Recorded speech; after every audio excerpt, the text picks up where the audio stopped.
Good morning. All right, Real Talk Saturday.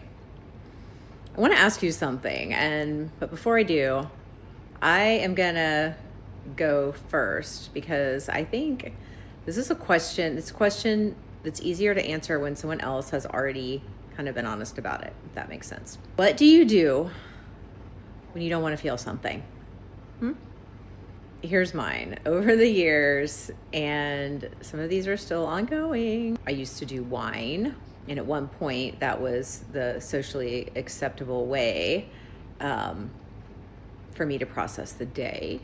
I'd be like, oh, it's been a week. And then suddenly everyone understood it's like 5 o'clock somewhere kind of thing. I don't drink anymore, as you know. It also can look like staying busy. Like if I have ambition and I'm on top of things, then, then that was a perfectly acceptable way of not having to deal with my feelings and my problems. I kept my calendar so full that the only way to feel nothing was to literally like never stop moving. Stillness was really dangerous back then. And then like Target, I'm not even embarrassed anymore, you guys. That small dopamine hit of acquiring something, it works for like 45 minutes, and then you're home with your things that you don't really need, and yourself and your people, and the feeling is still there. Guess what? The last one was probably the pantry, and you know the one, the 10 p.m. visit to the pantry.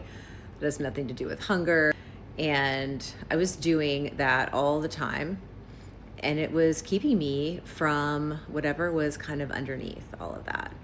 And now I'm not saying that this makes us feel like to make us feel bad about it. We reach for these things because they work.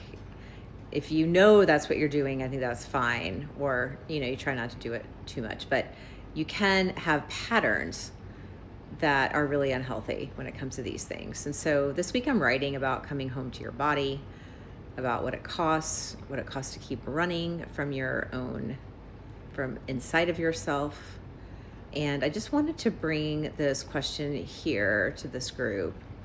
Like, so what is yours? Like, what do you reach for when life is just kind of too much and you don't want to deal, I'm not asking for, well, you can give me what you're healed from. I just did too. But I am asking for your honesty here in the comments, because it's how we really learn from each other, and there's no judgment here.